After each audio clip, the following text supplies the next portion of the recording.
రాకడ వర్తమానం వినిచున్న ప్రతి సహోదరులను సహోదరిని ప్రభుని యేసుక్రీస్తు దీవించి ఆశీర్వదించునుగాక.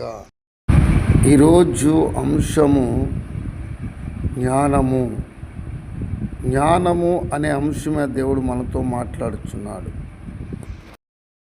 కీర్తన గ్రంథము 19వ కీర్తన 1వ వచనం. పగటికి పగలు బోధ చేయుచున్నది, రాత్రికి రాత్రి జ్ఞానము తెలుపుచున్నది.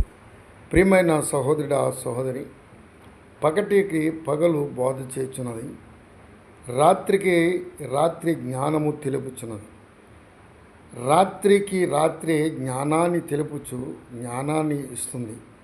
జ్ఞానము కొదువు అన్నప్పుడు జ్ఞానాన్ని దేవుని అడగాలి. ప్రియమైన దేవునిలారా, కీర్తన గ్రంథం 147వ కీర్తన 2వ వచనం ఏమన్నాడంటే, మన ప్రభువు గొప్పవాడు, ఆయన అధిక శక్తి గలవాడు, ఆయన జ్ఞానమునకు మితి లేదు. యెహోవా దీనులను లేవనెత్తువాడు, భక్తిహీనులను ఆయన నేలను కూల్చువాడు. గనుక శక్తి గలవాడు, జ్ఞానమును ఇచ్చేవాడు, ఆయన జ్ఞానమునకు మితి లేదు అన్నాడు. ప్రియమైన యెహోవా దీనులను లేవనెత్తువాడు ఆయనే. గనుక ప్రేమ దీనదశలో ఉన్న వారిని విడిచిపెట్టేవాడు కాదు. సామెతల గ్రంథము 10:14 వచనం ఏమన్నాడంటే, జ్ఞానులు జ్ఞానమును సమకూర్చుకుందురు, మూడుల నోరు అప్పుడే నాశనమును చేయును. ధనవంతుని ఆస్తి వారికి ఆశ్రయపట్నము, దరిద్రుని పేదరికము వారికి నాశనము. గనుక ప్రియమైన జ్ఞానులు జ్ఞానము సమకూర్చుకుంటారు. జ్ఞానం గలవాడు జ్ఞానాన్ని కోరుకుంటాడు, కానీ అజ్ఞానం కోరుకోడు. ప్రియమైన దేవుడు సామెతల గ్రంథం 37:26 వచనంలో కూడా ఏమన్నాడంటే, జ్ఞానమును కలిగి తన నోరును తెరుచును, కృపగల ఉపదేశము ఆమె బోధించును. ప్రియమైన దేవుడు, దూరదేశం వెళ్ళిన స్త్రీ వర్తకపు ఓడలో నుంచి ఎలాగైతే సామాగ్రి సరుకు వస్తుందో, అదే జ్ఞానము గల స్త్రీ ఏం చేస్తుందంటే, దూరదేశం వెళ్ళి తన బిడ్డలకు తన భర్తను పోషించుకోవడానికి కొంత సామాగ్రిని వేసుకుని ఇతర దేశాల నుంచి వస్తుందని దేని ఒక వాక్యం చెప్తుంది. అలాగే సామెతల 37:20 వచనంలో కూడా ఏముంటుందంటే, జ్ఞానము కలిగి తన నోరు తెరుచును, కృపగల ఉపదేశము ఆమె బోధించును. ఈ జ్ఞానము కలిగిన స్త్రీ ఏం చేస్తుందంటే, తన కుటుంబమునకు తన బిడ్డలకు ఉపదేశము కలిగిన ప్రేమ కృపగల ఉపదేశము ఆమె బోధిస్తుంది. తన బిడ్డలకు జ్ఞానముగా సంపాదిస్తుంది, జ్ఞానముగా తీసుకొస్తుంది. వర్తకపు వాడ ఏ విధంగా అయితే సరుకును వేసుకుని ఇతర దేశాల నుంచి మన దేశం వస్తుందో, అదేవిధంగా స్త్రీ తన బిడ్డ కుటుంబము కొరకు కష్టపడుతుందని ఒక దేవుని యొక్క వాక్యం మాట్లాడుతుంది. ఇర్మియా గ్రంథము 10:12 వచనం ఏమన్నాడంటే, ఆయన తన బలము చేత భూమిని సృష్టించెను, తన జ్ఞానము చేత ప్రపంచములను స్థాపించెను, తన జ్ఞానము చేత ఆకాశమును విశాలపరిచెను. మన జ్ఞానం వేరు, దేవుని జ్ఞానం వేరు. దేవుని జ్ఞానం బట్టి తన జ్ఞానం చేత ప్రపంచాలను స్థాపించిన వాడు మన దేవుడు, సృష్టికర్త. ప్రభుని యేసుక్రీస్తు మన కొరకు తన రక్తాన్ని దారబోయటానికి, తన ప్రాణాన్ని దారబోయటానికి ఈ లోకానికి వచ్చాడు. ఆయన కూడా జ్ఞానము లేనివాడు జ్ఞానాన్ని అడిగిన సొలొమోను రాజు జ్ఞానం అడిగాడు, దేవుడు జ్ఞానాన్ని ఇచ్చాడు, సర్వ సంపదలు కూడా ఇచ్చాడు. ప్రియమైన దేవుడు. అలాగే మత్తయి సువార్తలో యేసు ప్రభువు బోధ చేస్తున్నాడు. ఏమన్నాడంటే 11:19 వచనం అన్నాడు, మనుష్య కుమారుడు తినుచు త్రాగుచును వచ్చిన కనుక ఇదిగో వీడు తిండిపోతును, మద్యపానీయు, సుంకరులకును పాపులకును స్నేహితులని వారనుచున్నారు.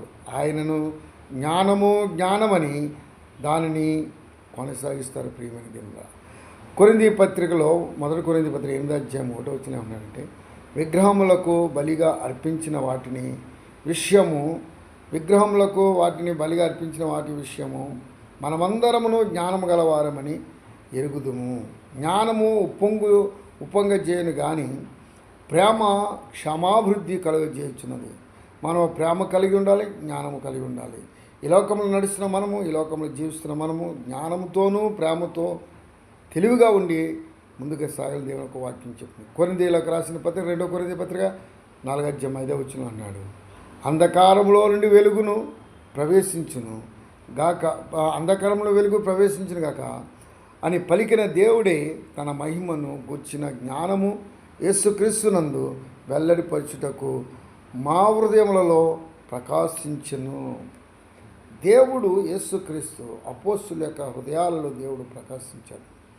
దేవుని జ్ఞానాన్ని వెల్లడిపరచడానికి, దేవుని యొక్క బిడ్డలను తన రాజ్యంలో తీసుకెళ్ళడానికి ఈ లోకానికి వచ్చాడు. ఫిలిప్పీయులకు రాసిన పత్రికలో 3:8 ఉన్నాడంటే, నిశ్చయముగా నా ప్రభువైన యేసుక్రీస్తును గూర్చిన అతి శ్రేష్టమైన జ్ఞానము నిమిత్తమై సమస్తమును నష్టముగా ఎంచుకొనుచున్నాను అపోస్తలుడు పౌలు అంటున్నాడు. నా ప్రభువైన యేసుక్రీస్తు కొరకు సమస్తమును నష్టంగా ఎంచుకుంటున్నాను, అతి శ్రేష్టమైన జ్ఞానము నిమిత్తం అన్నాడు. దేవుని జ్ఞానాన్ని పొందుకుంటానికి, దేవుని యొక్క జ్ఞానాన్ని, దేవుని యొక్క సువార్త ప్రకటన చేయడానికి అతి శ్రేష్టమైన జ్ఞానమును నిమిత్తమై సమస్తమును నష్టముగా ఎంచుకున్నాడంటే ప్రియమైన దేవుడు. కనుక ఆ విధంగా దేవుని యొక్క వాక్యాన్ని వింది ముందుకు సాగుదాం. దేవుడి యొక్క మాటలు దీవించి ఆశీర్వదించునుగాక. ప్రార్థన. మమ్మల్ని మిక్కిలిగా ప్రేమించిన మా యేసయ్యా, నీకు వందనాలు, స్తోత్రాలు తండ్రి. ఈ ఉదయకాలం చక్కని మాటలు మాకు అందించిన నీకు వందనాలు. జ్ఞానము కలిగి నాయన జ్ఞానాన్ని సంపాదించుకోమన్నావు. నీ యొక్క బిడ్డలకు, యవనస్తులకు జ్ఞానమును దచ్చి చదువుకొనిచున్న విద్యార్థులకు నీ తెలివిని, జ్ఞానమును, ఆలోచన శక్తిని అనుగ్రహించి నీ బిడ్డలందరూ కూడా దీవించి ఆశీర్వదించినైనా. ఇప్పుడు పరీక్షలు రాయడానికి సిద్ధపడుతున్నారు ప్రభువా, వారందరూ కూడా మంచి మార్కులు సంపాదించిన కృప అనుగ్రహించి నడిపించి కూర్చున్నాను తండ్రి. నాయనా ఇదిగో నా ప్రభా, మా దేశ నాయకులను, మా రాష్ట్ర నాయకులను కూడా దీవించి ఆశ్రయించు. పోలీసు అధికారులను కూడా దీవించి ఆశ్రయించు నాయన. ఇదిగో నా ప్రభా, నీకు స్తోత్రాలు తండ్రి. నాయన వారి వారి కుటుంబములను దీవించి నాయన ఆశీర్వదించమని కాపాడు తండ్రి.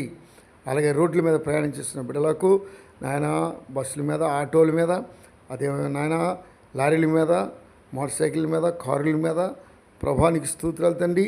అదేవిధంగా నాయన ట్రైన్లోను, విమానంలోను, హెలికాప్టర్లోను, అంతరిక్షాల్లో ప్రయాణం చేస్తున్న బిడ్డలకు నీ కాపుదల, నీ మహిమ తోడుగా ఉంచి నడిపించి దేవానికి స్తోత్రం. నీ కృప ముఖ్యంగా తోడుగా ఉంచి దేవానికి స్తోత్రాలు నాయన. అదేవిధంగా ప్రభా నాయన మా యొక్క సువార్థికులను, సేవకులను, బిషప్లను, రెవరెండ్లను, సంస్థల యొక్క నాయకులను నాయన వారి వారి యొక్క సమస్యలను బట్టి వారిని దీవించి ఆశీర్వదించి దేవానికి స్తోత్రాలు తండ్రి. ప్రభా నీకు వందనాలు. ప్రతి ఒక్కరు కూడా నాయన నిన్ను తెలుసుకుని నీ అడుగుజాలు నడవటానికి నీ కృప అనుగ్రహించిన జ్ఞానము సంపాదించుకోమంటున్నావు, తెలివి సంపాదించుకోమంటున్నావు. జ్ఞానము రాత్రి సమయం బోధిస్తుందన్న ప్రభా నీకు స్తోత్రాలు తండ్రి. అపోస్తలుడైన పౌలు పగలంతా పనిచేసి రాత్రి సమయం ఆయన ప్రకటన చేసేవాడు దేవాలయం. అటువంటి జ్ఞానము, తెలివి ఆయన యవనస్తులకు ఇచ్చి నడిపించమడుగుస్తున్నాను తండ్రి. ఆయన ఈ పరిచర్యలు పాలు పొందుతున్న ప్రతి యవనస్తులను కూడా దీవించి ఆశీర్వదించిన లేలపడి సంఘం జ్ఞాపం చేసుకుని నూతన మందిరం కడుతున్నాం. దానికి కావాల్సిన పనకములు సమకూర్చిన స్థానంలో ఇవ్వడానికి ఈ కృప అనుగ్రహించి నడిపించమడుగుతున్నాను. ఆయన ఈ పరిచర్యలు పాలు పొందుతున్న ప్రతి యవనస్తులను కూడా దీవించిన తల్లిదండ్రులు లేని బిడ్డలకు తెలివి, జ్ఞానమును, ఆలోచన శక్తిని అనుగ్రహించి నడిపించమని యేసుక్రీస్తు యొక్క నామమున అడిగి వేడుకొనుచున్నాను తండ్రి. ఆమేన్.